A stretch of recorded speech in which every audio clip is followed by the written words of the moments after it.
নমস্কার, শাশুড়ি বৌমা ব্লগ এন্ড কিচেনে আপনাদের স্বাগত জানাই। আজকে আমি বানাবো এই যে বেগুনের রাজকন্যা। কেমন করে বানা দেখি।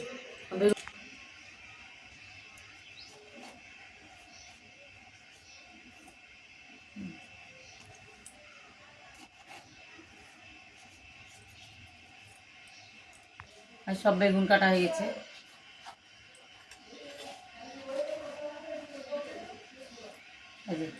বেগুনের রাজকন্যা বানাবো, তার জন্যে নিয়ে নিচ্ছি পোস্ত।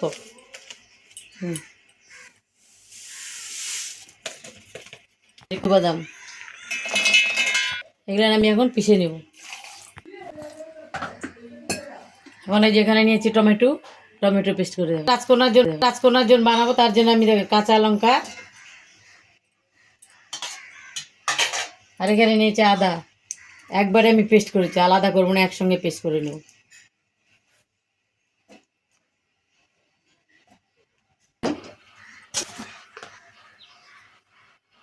দিয়ে দিলাম লবণ,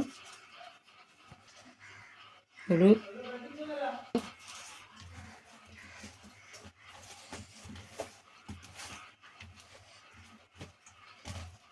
গেছে। তেল ঢেলে দিচ্ছি। বেগুনগুলো আমি দেখেন এই সাইজ করে নিচে দিব, এটা দিলে তাহলে বের হয়ে যাবে, ফুলে উঠবে, তাই জন্য এই সাইড করে দিচ্ছি। বেগুনটা ভেজে নেব। হয়ে গেছে, এই সাইডে উল্টে দিচ্ছি, পাল্টি করে দিচ্ছি।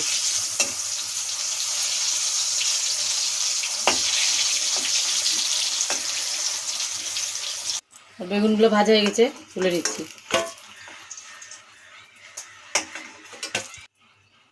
আর কয়টা আবার ভেজে নেব। যে আলুটা দেবো, তাই আলু এখন ছিলে নিচ্ছি, সেদ্ধ করতে দেবো কুকারে। বানাবো, তার জন্য আলুটা কেটে নিচ্ছি, এরকম করে নিয়ে নিই। এখন আমি কুকারে সেদ্ধ করে নেব। কেটে নিই।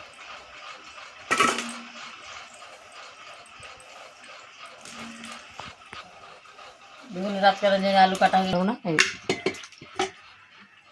বেগুন ভাজা হয়ে গেছে আমার, থেকে তুলে নিচ্ছি।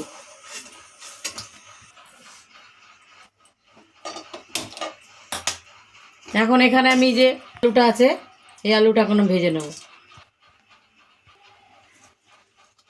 সিদ্ধ করে নিয়েছিলাম, এটা এখন ভেজে নেব।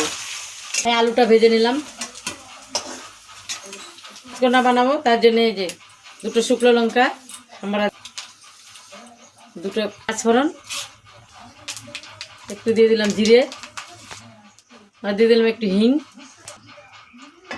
আছে, আদা আর কাঁচা লঙ্কা বাটাটা দিয়ে দিচ্ছি। পেস্ট দিয়ে দিচ্ছি, কাজু বাদাম আর পোস্ত বাটা, স্বাদ মতো লবণ, হলদি, সাথে দিচ্ছি কাশ্মীরি লঙ্কার গুঁড়ো। এবার দিয়ে দিচ্ছি একটু কসুরি মেথি। হয়ে গেছে, এবার জল ঢেলে দিলাম।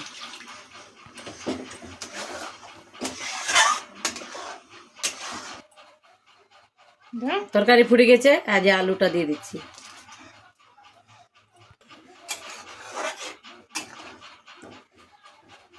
তরকারি আবার ফুটে গেছে, এই বেগুনগুলো দিয়ে দিচ্ছি।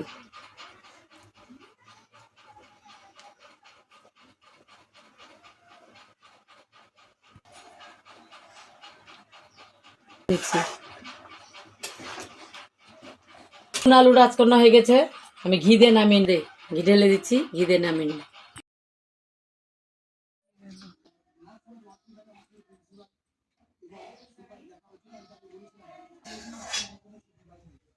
এই বেগুনের রাজকন্যাটা বানিয়েছিলাম, ওটা এখন খেয়ে দেখাচ্ছি আপনাদের।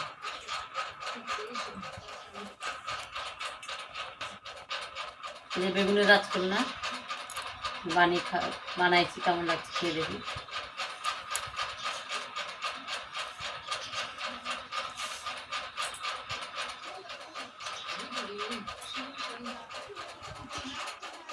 বেগুনের যে রাজকন্যাটা বানিয়েছি, এত সুন্দর হয়েছে না? আপনারা যদি এরকম করে বানাই খেয়ে দেখবেন। আমাকে তো এত সুন্দর লাগলো বেগুনের রাজকন্যাটা। আমাদের বেগুনের রাজকন্যা ভিডিওটা যদি ভালো লাগে, লাইক করবেন, শেয়ার করবেন, সাবস্ক্রাইব করবেন। এই বলে ভিডিওটা এখানে শেষ করছি। দেখা হবে আবার নতুন কোনো ভিডিও। নমস্কার।